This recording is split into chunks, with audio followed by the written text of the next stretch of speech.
Hi, I'm Mia Friedman and welcome to No Filter. You're 27, you've just gotten divorced after a very brief marriage and a baby, and you're watching your favourite show on TV. It's all about a women's soccer team. Two of the female stars kiss in one of the scenes, and then it hits you. You're a lesbian. You're also a huge country music star, and you don't know how your fans are going to react to this news, so you don't tell them. You don't tell anyone. You raise your son as a single mum, you pour everything out on stage and win lots of awards, and your career goes from strength to strength, but then you go on living your private life in secret. Until 2012, when everything changes. When Beccy Cole, one of Australia's most successful, talented and award-winning country music singers, came into Mamamia to record this interview, she brought a very special guest with her. They hadn't seen each other for a couple of weeks, and they quite simply couldn't bear to be apart. I swear to God, I just beamed all the way through this interview. I literally could not wipe the smile off my face or the joy from my heart. And their happiness is just infectious. I wanted to go home with them both. Here's Beccy Cole and the love of her life, Libby O'Donoghue. I just am full of joy meeting you guys. I watched your Australian story when Beccy met Libby, and I watched it again today. And I wanted to take a photo of myself while watching it because it's all about me. But because I just had this stupid grin on my face for half an hour when I watched it, I just could not stop smiling. And it was just the love that you have for each other, your parents, so the fact that religion is in there in a positive way, every single thing about your story, your ex-husband, just all of it, both of your kids. I just was full of joy. It is a happy, happy, good news story in a world where there's not a lot of that. Yeah, absolutely. That's not a question, that's a comment. Yeah. Well, thank you. So we will kick off this interview probably now with a question. I learnt so much about this. I want to go back, Beccy, to you realising that you were gay. And you said it's like putting on a pair of glasses and being able to see for the first time. You were 27 when you came out. How old were you when you had this realisation? I was about 20, almost 26. So I was 27 when I came out to sort of family and close friend, or couple of family members, couple of close friends, really. And there I left it. As one would expect, I was kind of fairly well established into adulthood by the time I worked it out. You really were, and I suppose there are the two different experiences of being gay is knowing, just being an innate and knowing all your life, and this experience that you had, which is realising it, is. What did you feel for those first 26 years? Well, I never felt as though I belonged. It was a huge missing piece of the puzzle. And so for me, I am in awe of people like Libby who know from when they're 5 years old, who just... So you grew up knowing Libby, you like girls? Yeah, if I knew that there was a word for it that wasn't negative, I would have said it straight away when I was little. If it was an open sort of situation that you could, when people say, oh, do you have a boyfriend at school? All of that stuff. If it was all girlfriend and it was as open, I would have said, definitely, yes, I'm a lesbian from the age of 5 or something like that. But it was such a dirty word for so long that I didn't quite say it at that age, but I certainly knew about it. And yet you didn't, but you just felt something was wrong. What did you think that thing was? Did you think that it wasn't, because you were married? Yes. I actually thought, when I was younger, I thought that I was, and this makes me laugh so much now, I thought that I was naturally moral. So I didn't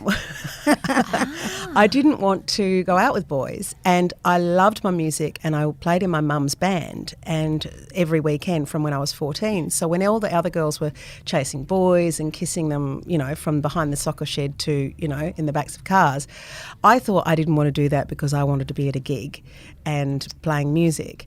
And I didn't have any sort of desire to do that either. It was just sort of when I got a little bit older and it was all there for me, and it was friends saying, oh, you should go out with him. He's really good looking. Oh, okay, if you say so. But it was I never had that drive and that sort of passion and that heartfelt amazing. So when you feel it for the first time when you're 26, it's just mind-blowing when you actually experience not only the love part of it, but all the other stuff, the sex. The sex. So did you have a very intense female friendships? Very much, and I still do. I always have had, and so has my mother. Like we're very strong sort of women in our family, strong, hard-working, funny women, and my mum had all female friends who were all singers.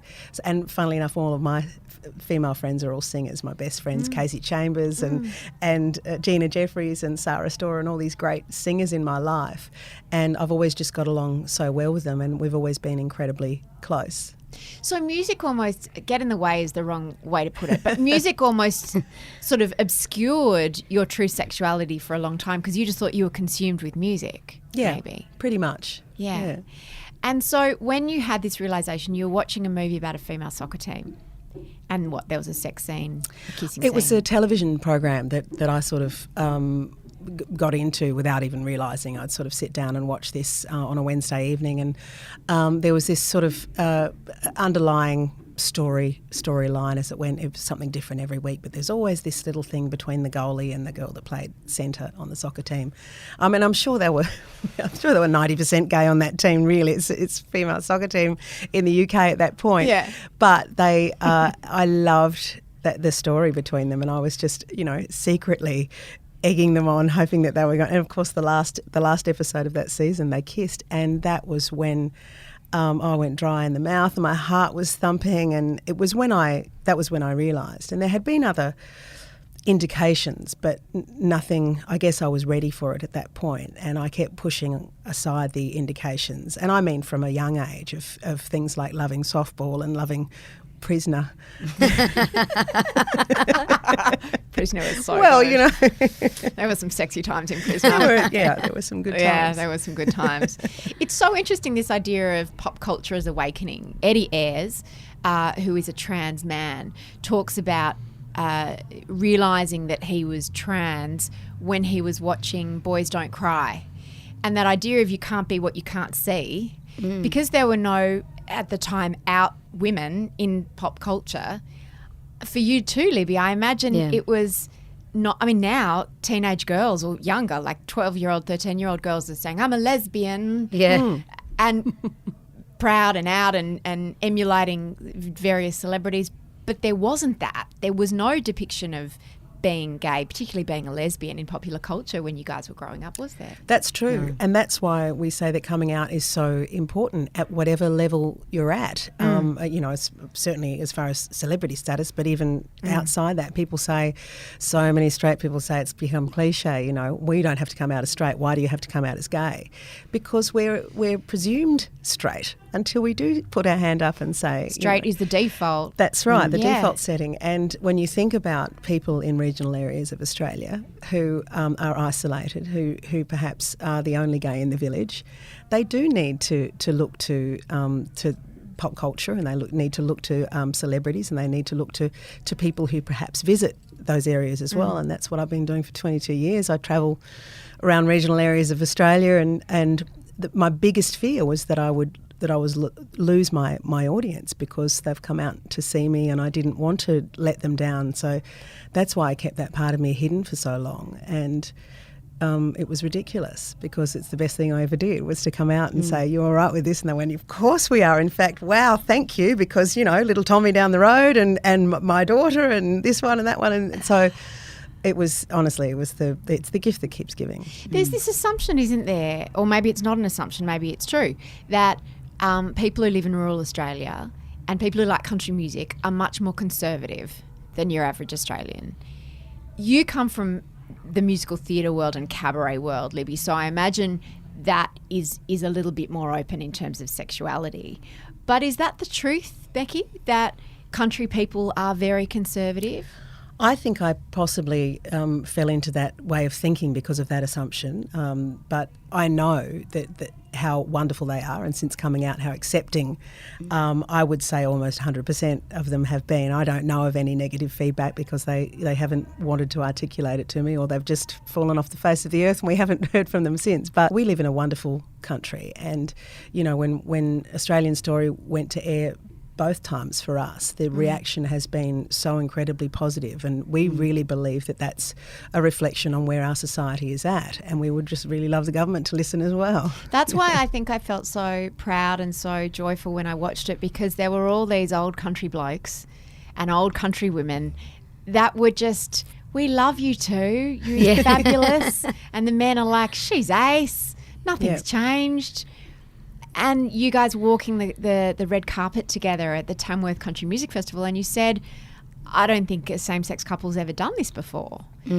So you are really breaking new ground and doing an incredible community service, I suppose, just for showing people what diversity looks like. It really is an amazing feeling where you can do a community service by just being yourself. Yeah. And because I did the opposite of that for so many years, that I feel sorry for the earlier me that thought that wasn't going to be acceptable. And it's, you know, as I said, coming out is the gift that keeps giving, because, you know, it was only months after my original Australian Story went to air that I met Libby. And when you're in the closet and you're keeping so much a part of yourself hidden, you're keeping your heart hidden. So your heart's not out there, and you're not. And so I had a string of really, really bad relationships with women, of course, who I just had to bring into the closet with me. But I couldn't display anything, and I couldn't, I couldn't put my heart into anything. And so I just felt so incredibly free and so incredibly ready for Libby, and then it happened, and we are ridiculously in love. We're like movie in love. You are actually. Like, I just feel in love just watching you both. Like, it's just actually ridiculous. It's almost like a cartoon with those little love hearts coming out from your head. That's so true. It's like that. Yeah. Libby, you grew up in a religious family. Both your parents are Anglican ministers. Yep. Now, I love that your mum is also a minister. Yeah. So go the Anglican Church, That's because right. that's quite progressive. Yeah, she was one of the first women to be ordained when they were allowed to be in this country. She's American. Yeah, she is. How did you come out to them? Really, I had such a supportive environment growing up. They're really supportive people. I remember even as a kid, in other instances, not just coming out, but they said to the kids in the family, my sister and I and my brother, you have to learn how to love yourself before you can love anyone else. And they instilled that into us. So we grew up with this weird confidence that other kids maybe didn't have, because they were being told, you know, you have to be like this or you can't be like that or whatever. And we certainly had that as well, but we were taught that we had to love ourselves, otherwise we didn't have the capacity to love other people. So we grew up with that. We grew up with free will, like we didn't have to do things just because mum and dad were the priests. I remember once coming home and someone at school had called me selfish, and I wasn't really sure what that was. I was in primary school, and I said to Dad, someone at school just called me selfish. And he said, oh, yeah, you are a little bit. And I went, oh, that's cool. Must be selfish. That must be a good thing. Like, I just had no idea. And I remember someone else saying, I can't believe you did that at primary school. I can't believe that you did that and your dad's the priest. I'm going to tell him. And I raced home as fast as I could, you know, as soon as the bell went, ran home. This is in Broken Hill where I grew up. And ran all the way home and, you know, got there panting to the front door and said, Dad, the teacher's going to tell you something because I did blah, blah. I told him whatever it was I did. She's going to tell you because you're the priest. And he said to me, Libby, are you a priest? And I said, no. And he said, well, you don't have to worry about trying to act like one if you're not a priest. Like, he's amazing. So when I came out, Mum was, you know, she took it a bit harder. I think she knew deep down, or she said that she knew from when I was a kid. And I suppose her growing up in America during the sexual revolution was eye-opening, to say the least. And she was in a college, and the whole sexual revolution in the late 60s, early 70s in America was so full on that when you came out as a lesbian, you really were wearing overalls and not shaving. And it was the lesbian separatist movement. It was. And it was almost the cliche of what people think either a feminist or a lesbian would look like. You will be a lonely spinster. Yeah. So I think she had to adjust because it's not like that anymore. And Dad said to me, I don't know what it's like to be a lesbian, but if you're happy, then I'm happy. That's exactly what he said. And then Mum, now they're embarrassingly supportive, you know, sort of members of PFLAG and wanting to, but they have stuck their necks out really because They really have. the Anglican Church doesn't condone same-sex marriage yet. Even if it was made legal, the church still has its own way of having to say whether or not they agree that they will do wedding ceremonies and have it be legal with, within the eyes of the Lord or whatever it is. But Mum and Dad have both publicly said now across Australia that they believe that same-sex marriage should be legalised, and as priests they would conduct those services. I cheered when I heard them say that. Becky, your mother's hilarious. So you came out to her and she's like, okay, that's fine. At least I know now to stop setting you up with blokes. That's right. She did. That was the second thing she said. The first thing she said was, now, are you visiting the island or do you live there? Oh, I love that so much. The island of Lesbos. That's right. And I said, no, Mum, I live there. She bless her heart. But no, she's incredibly supportive, and she. I'm seeking residency. It's not a tourist visa situation. Got the green card. And she adores Libby, sickeningly. And my grandmother, who is still with us and 97, absolutely loves Libby. In fact, she quite often looks beyond me to see whether make sure Libby's standing behind me. Were you still married when you realised that you were gay? I wasn't. No, I was married for 18 months to Mick, one of my best buddies, and he is actually the father of my child. And Mick actually left me, and that's not necessarily. It doesn't necessarily have nothing to do with the fact that I'm gay, but no, it didn't work. Yeah. But things don't work if you're not being yourself. And he's a great guy. He's a bit of a wanderer, and he often tours with Libby and I as a musician. That's very modern. And so we're modern family. We're gay Brady bunch. How did you tell him? Was he surprised? He wasn't surprised. In fact, he was one of the first people I told, and he was incredibly supportive. I actually told him because I was in a quite a dangerous relationship at that particular time, and I needed help. I needed someone to... I don't want to pry, but dangerous in what kind of way? Well, I had tried to get out of this sort of abusive relationship for quite some time, and bullies don't like being exposed. No. And the person that I could think of that was going to protect me the most was Mick. And so I said, can you come over? I have to chat to you about something. And I told him, and my phone wouldn't stop ringing with these prank calls, and somebody just really tried to chase me. And he just picked up the phone. He said, leave her alone. And she was so shocked that she never rang again. So that's a whole other conversation about how abusive relationships can happen in same-sex relationships. They absolutely can, and it can be quite hidden. Yes, it's actually quite dangerous. Yeah. Because we're hiding ourselves, we're hiding our relationship, and therefore the abuser has more power. Yeah, Mm-hmm. yeah. How old was your son when you told him and had that conversation go? Well, my son has never known any different. He's about to be 18, and he's only ever known Mum to have girlfriends. So I had to actually reverse come out to him. I used to say, some mums have husbands and boyfriends. Oh, do they? Yeah. So, but he's kids are so accepting, aren't yes, they? and he's wonderfully supportive, and he's entered into lots. He does politics at school for one of his Year 12 subjects, and he obviously it's been a hot topic this year, so doing Year 12 politics and also talking about same-sex marriage and gay rights, and he's right up there and talking about his experience as the son of a gay mum.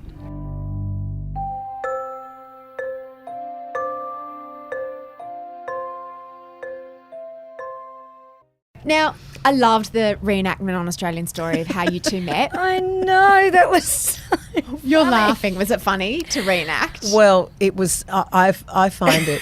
I was just. It doesn't look contrived, does it? Does it look contrived? I fell in love with you both immediately. Oh, watching that's it. good. No, and it looked so real. I did. It was real. Take us through what actually happened. I was on tour with a good buddy of mine, Adam Harvey. We've done a lot of national tours together. We had been late somewhere in Perth or something, and we flew up to Port Hedland, and I got Where's off. Northern Western Australia, so under Broome.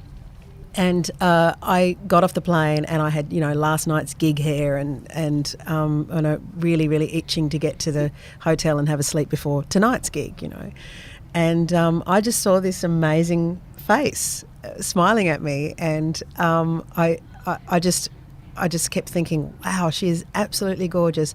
And we were smiling at each other. And I've never actually had that across the crowded room kind of thing ever happen before. And your story is very similar, isn't it? Yeah, definitely. Well, I was there doing a cabaret show, and I saw this woman, and I just thought she was the most beautiful woman I had ever seen, really. And I was single at that time, and I was thinking, I'll just move to Port Hedland. I could be with her. I just had that feeling like, I'll just be with her in Port Hedland. I'll come and live here. She's probably got a husband or something. I thought she was straight. I'll just sleep in my car outside her house. I found that I found that I was smiling at her, and then she was smiling back at me, and then I looked away, and when I looked again, she was still smiling, and I was thinking, Libby, you are being so sleazy. Stop it. Just stop smiling at her now. But I couldn't. It was this beautiful moment, and then I saw guitars being brought out and put it at obviously Beccy's feet, and I said to my piano player, who's that? And he said, oh, that's Beccy Cole. And I was like, oh, I've heard of that name. And I thought, maybe she doesn't live in Port Hedland. Oh, well, but anyway, she's beautiful. And that was that. We didn't... And I was still very much in the closet then as well. It was just a moment, that was it. Did you recognise each other as being gay? I recognised Libby. She had a mohawk. I had a mohawk at that point, which is not necessarily... It's suggestive. It's slightly suggestive. It's not necessarily an absolute 100%er, but it sort of indicated that perhaps she was alternative. Of that persuasion. So why didn't you talk to each other on that day? The chemistry was there. I suppose you were closeted. We had closeted and shy. Things to do. Closeted and really shy. My bravest moment was when she looked away and I kept looking, and then she looked back and I was still looking. And I remember thinking how brave I was. Yeah. But, I had hardly had any sleep, and I was just sort of, this face. And it was a couple of months later, and I hadn't put the two together, but there was there is a magazine called Lottle, Lesbians on the Loose, which I love. Yeah. And I used to get it delivered in a brown paper bag. And I was reading, I got Lottle out the brown paper bag, and this face was on the cover, celebrating the Feast Festival in Adelaide, Adelaide's Pride Festival. And I thought, look at that face, and I kept it. But I didn't realise that was the same face from Port Hedland. And it wasn't until I was packing up my house in Copacabana to move in with the face that I realised that, oh my goodness. The face. There's the face. So we really were meant to be together. How did you meet then? You can tell that we story. met at Feast Festival. So I thought to myself, I had a string of, ridiculous relationships and whatever. And I thought to myself, I'm going to just focus on my career now and, just really get this. You're a single mum of Maisie. Yeah, oh, well, there's another parent, so not so single. Yeah, well, single. Yeah, in that way. In that way. And so I was like, I'm just going to focus and, get some cabaret shows happening and just keep writing and do that. So when I saw that Beccy was headlining the Feast Festival, I got in contact with her and I thought, yep, I'm going to start by trying to sing with different people on stages and have a bit of fun. And so I sent her a text and said... That's not really why you got in touch with her, is it? It really was. Honestly, it was. Come on, Libby. And I did think she was incredibly beautiful, but it really was. That was the reason. Yeah. And I said... I sent her a text saying, I'm doing a show on the Wednesday or whatever and you're on the Thursday. Do you want to, if you're in town, do you want to jump up on each other's stages and do something? And she ignored that text because I was thinking, who's Libby O'Donovan and who gave her my number? And that's a bit stalky dodgy. person. Yes, sure. Well, and you get that a lot. You get, yeah, can I'm I sure. sing with you a lot? If you've got a name I'm or a sure. profile. And so then I sent it again. I think the next day. Not sure if you got my message. One of those ones. And You should have sent it with a photo. And then then she was in. I don't know. You were just about to do a festival. You were in an airport, and she Googled me and saw a little clip of me singing, and then she went, "Oh, right, so it's legit." And also, I think. She can sing, and it's the face. Yes, the face. And Port Hedland, and everything came together at once. That's pretty much, yeah. So then we sang together, and I watched that. oh, darling, if you leave me, I'll never make it alone. Believe me when I tell you. It's so darling. It's so unbelievable. You just see us falling in love. So many people go. And my excitement level was just like, I was just staring at her. Yes, it was just, You do. it's quite electric. It's electric to see. And then the interview afterwards when you're just silly. I know. Particularly you, Becky. You're both quite silly, but Becky, you were like giddy. What was the best bit? I had a guest get up tonight. Oh, yeah? Libby, and she was fabulous. Oh. I really enjoyed that. Yeah, what was her name? I can't remember, but it was awesome. Debbie, I think. Debbie O'Donnell. I was giddy. I was absolutely giddy. I watch it and I think, it's quite embarrassing, really. But That's I was divine. But I had those sort of really those eyes that are just sort of I'm just so in love. Yeah. The love hearts coming out. You did have the love hearts coming out of the eyes. It's really true. And then it was all on, I imagine, pretty quickly, and it happened. There's that sort of joke. What does a lesbian bring to a second date? A moving truck. Is that how it was for you guys? We laughed at those lesbians, but yes, we became those lesbians. But and it's as simple as when you know, and we started making plans. I mean, everything fell into place quite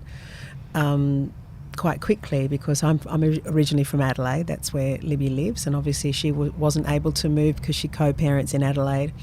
And at the time, Maisie was 3, and so I put it to my son, who was 14, and I said, would you like to move and be with Grandma and Uncle Matthew and your great-grandmother, and why don't we move to Adelaide? And he said, I'd love to do that. Oh, that's So a good sell. I got him, I got him really just before he became too settled with mates, and then he made some amazing mates in Adelaide. He's still got some great friends on the Central Coast, but so we all moved in together.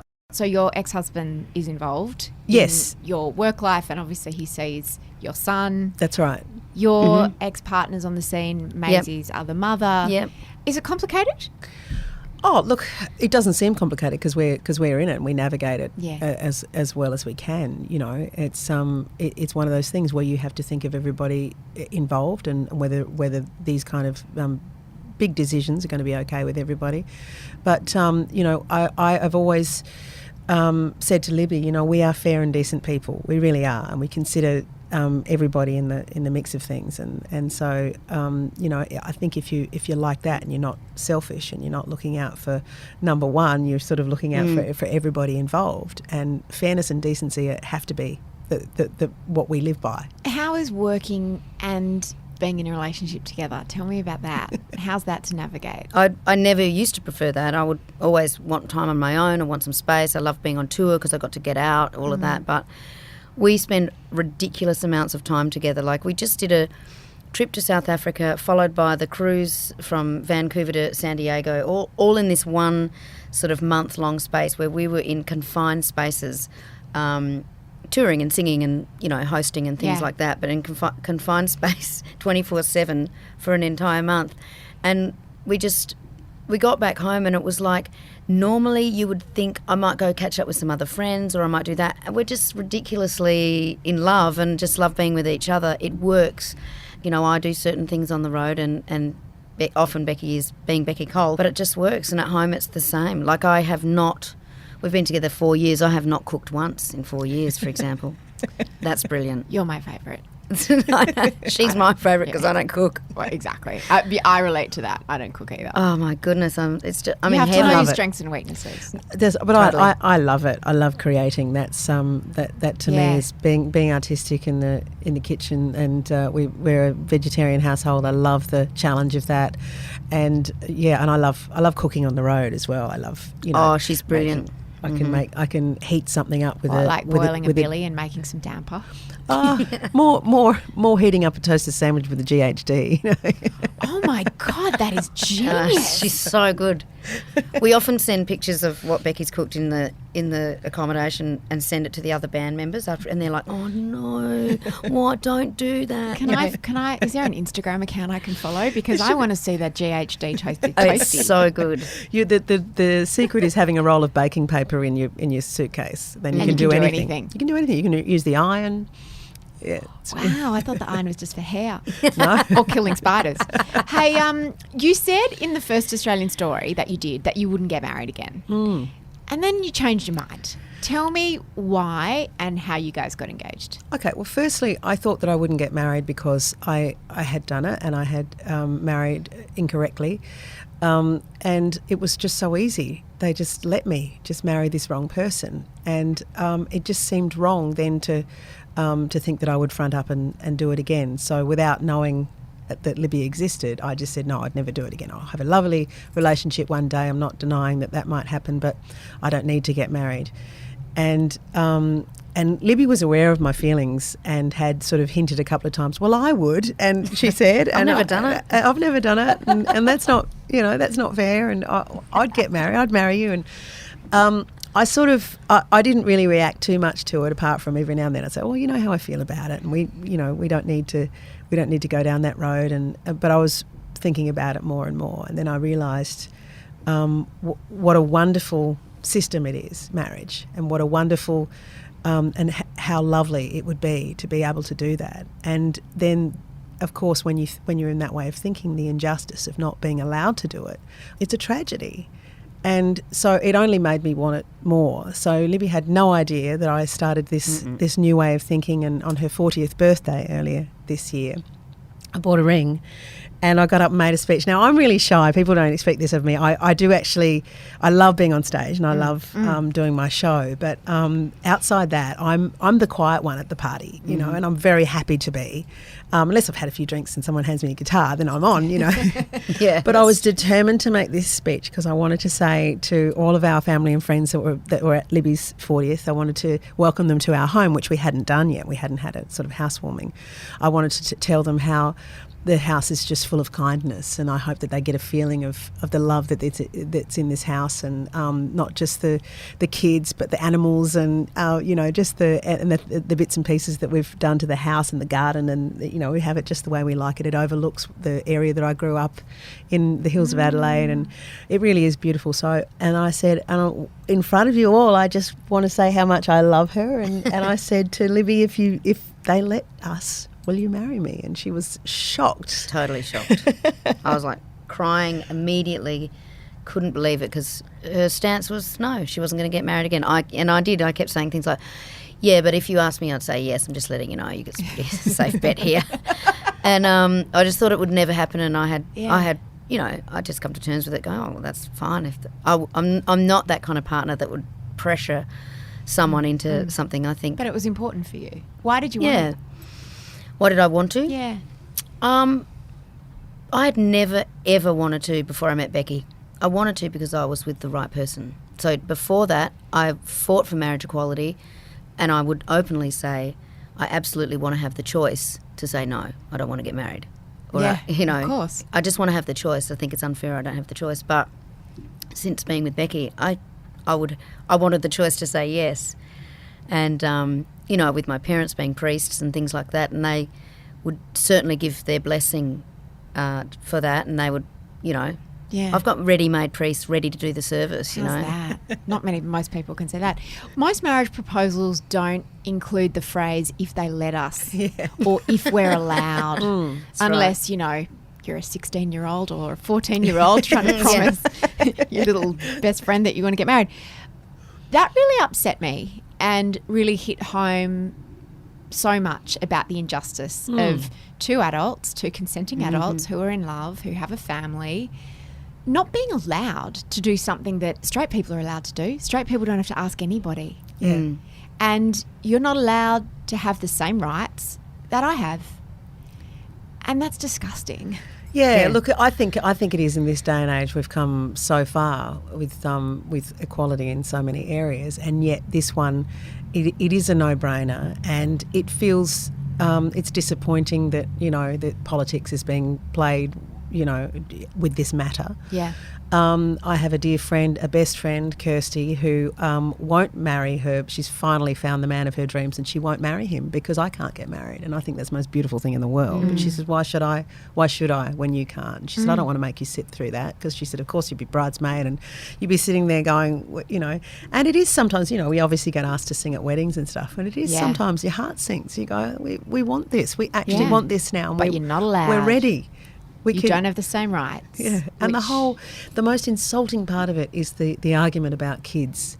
Because we've got kids. It's such a straw man and it's just a crock. And then the argument, the religious argument, well, we've just blown that out of the water because you look at these two amazing people sitting there talking about our love for each other with their collars on, and they are a wonderful representative of so many in the religious world. Absolutely. It's the... There are, of course, people that don't believe it, but, you know, it's not like they speak for all of them, clearly. Were you opposed to the plebiscite? Yes, very much so. Absolutely. What were you concerned about? I was concerned about there would be a lot of hate getting around and a lot of people, and I worry first for my young regional people that I hear from a lot who are in the gay world, the LGBTI world, and I think about them and I think about how they would have, in this world where we've only just started getting role models, when you've got people going on television and then saying how wrong it is for two people to get married, there would have been. I'm so glad it's not happening because it would have been a disaster. And the idea of the government funding the government funding advertising to say there's this group of Australians that don't deserve the same human rights as the rest of Australia. And then us all being told, you have to respect the other point of view. No, I don't, because it doesn't affect them. It affects you guys. You have internalised homophobia anyway if you have heard anything negative about it. So for Becky and I growing up when we did in the 70s and 80s, because it was negative, there was negative media, negative talk, negative speak about gay and lesbian rights or just people in general, you have that internalised homophobia. It would have started a whole new generation of internalised homophobia because the media is so powerful. So I think of my daughter going to school, she's in year 1, and the night before 30 of her classmates have watched TV and there's one ad that says that her mother is not the same. And then that feeling that you get that she would then have to fight the battle for me, and it's not her choice to, want to get married or fight for equality or not fight for equality, whatever. That's not her choice, but because her mother is gay, then she would have that sort of internalised homophobia starting to spread through her school. She could be bullied, who knows, but it's basically promoting bullying, hatred, and internalising fear of something as simple as two consenting adults wanting to declare their love legally in this country and live their life peacefully in the way that they want to. Yeah, it's hard. It's a crazy world. And you guys are very calm. I just it makes me want to scream and throw things. Look, it does us as well. And people that say, on social media, oh, well, you just shut up about it. We're sick of it. It's like, well, we're fighting for you and your human rights. Yeah, that's right. There's worse things going on. You and your rights. You and your rights to be treated like other Australians. Yeah, that's right. Just pipe down. Yeah, so it's it's just one of those things. You've got to laugh those things off, but we are who we are, and we need voices.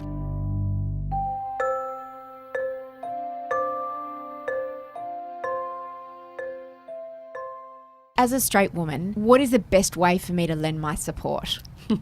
You're doing it. You've been doing it for a long time. I have, and I feel passionately, but not everyone has a profile. So just for regular people who are listening to this, who want to make their voices heard, what can we do now that there's going to be no plebiscite? I think that's a great question. And look, I think it's don't be silent. Even the slightest things that people say, even with social media as being such a wonderful thing, don't keep it to yourself. We had a wonderful little tweet from a fella who said, I was actually going to vote no because I didn't think it seemed right, but I've just seen you two and how you love each other.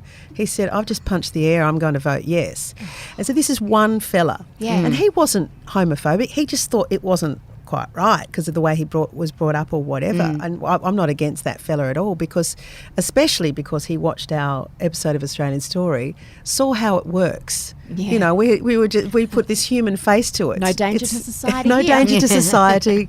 And, you know, maybe appearance-wise, maybe they expected something else. I'm not really sure. But he went, oh, my goodness me, I would vote, should there be a plebiscite, I would vote yes, I think you should get married.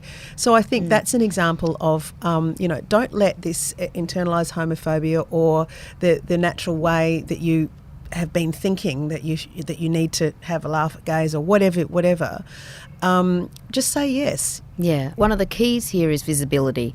And that's what you were talking about before. When we were growing up, we didn't have that icon to look up to. We didn't have a celebrity that was gay that we could say, well, I might be too, and thank goodness someone's gone before me.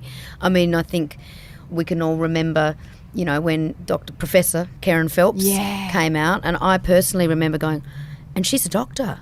So that was huge, wasn't it? And that means, you know, she's not... and her wife Jackie lost her job because of that. That's right. It wasn't that many years ago. So we didn't have a lot of that growing up, but if there's visibility about it, that's why so often there's a lesbian uniform or a gay man uniform or a whatever uniform, because the visibility is important.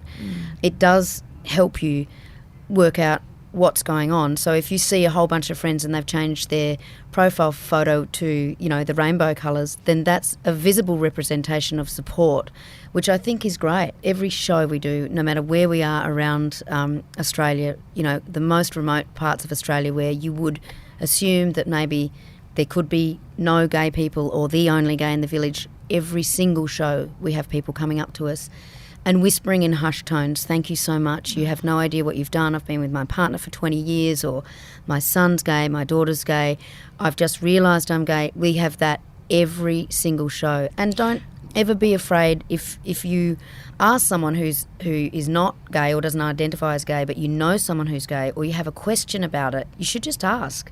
You should always just feel okay to ask that question. Okay, I've got Except if it's which one was which one's the bloke. No, that's not my question. My question is, it's been pointed out before that you two look a lot alike. Oh my goodness! What do you think about that?